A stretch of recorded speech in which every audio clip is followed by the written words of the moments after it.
Una nang humirit ang programang Unang Hirit sa X na nagsabi sa It's Showtime na sa kanila muna si Shuvi ngayong Huwebes.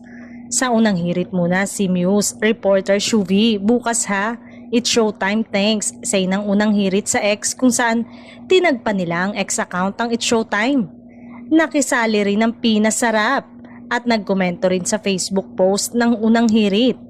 Anong kahulugan nito? Basta sa amin si Shuvi sa Sabado, komento ng Unang Hirit. Nitong Thursday episode nga ng Unang Hirit ay nag-guest hostmate si Shuvi kung saan all smile at full of energy itong nag-host.